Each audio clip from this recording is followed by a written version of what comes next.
Cases कैसा हो रहे हैं, कितने केसेस कैसा हो रहे हैं हाई कोर्ट में और सुप्रीम कोर्ट में।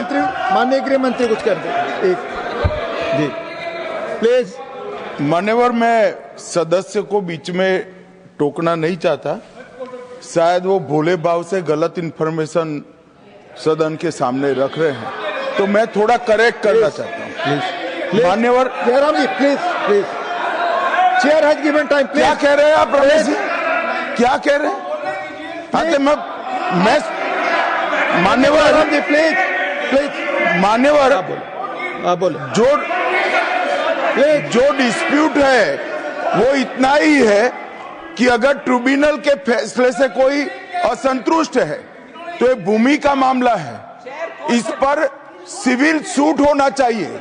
सिविल सूट में अधिकारों के बहुत वाइड रेंज होती है। इन्होंने इस पर अपील का प्रोविजन 2013 के कानून में रखा ही नहीं है, तो रीट के कार्य क्षेत्र में हाईकोर्ट के सामने जाता है।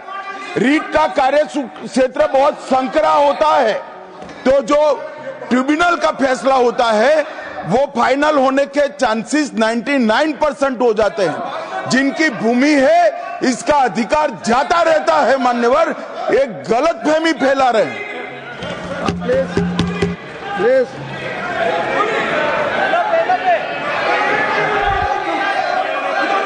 ये आप ही को दे रहे हैं, आप सुनते नहीं सर, आप ही को कह रहा हूं मैं।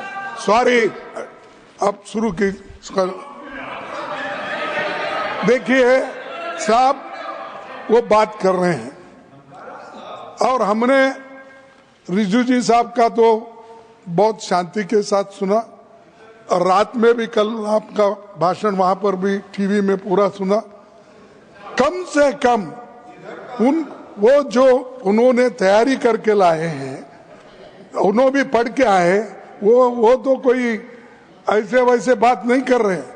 इसके ऊपर गंभीरता से अध्ययन करके वो आए हैं, उनका फ्लो बीच में चले जाता, विचार चले जाता। तो इसलिए मैं आपसे कृपा करके विनती करता हूं, उधर के लोगों को टोकना बंद करने के लिए कहो। जो कुछ कहना है वो अपनी बात उत्तर में कहे, मैं यही चाहता हूं। अब उनको कंट्रोल करिए। Doctor Syed Nasir Hussain please please.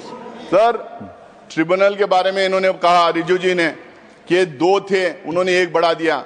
2013 में भी 3 ही थे, 2013 में भी 3 ही थे, 2013 में भी इस्लामिक स्कॉलर डोमेन एक्सपर्ट थे। बल्कि इन्होंने अभी कर दिया कि रिटायरिंग या सर्विंग, पहले हम लोगों ने सर्विंग जज को रखते थे। भ्रम में फैलाया जा रहा था कि वक्फ का ट्रिब्यूनल है, वक्फ कॉन्स्टिट्यूट करती है, लेकिन स्टेट गवर्नमेंट कॉन्स्टिट्यूट करता है, वक्फ बोर्ड नहीं कॉन्स्टिट्यूट करती है।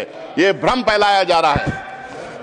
सर, इन्होंने एक नया प्रोविजन लाया, बोला कि सिर्फ मुसलमान दान कर सकता है, और दूसरी बात इन्होंने बोला कि 5 साल का प्रैक्टिसिंग होना।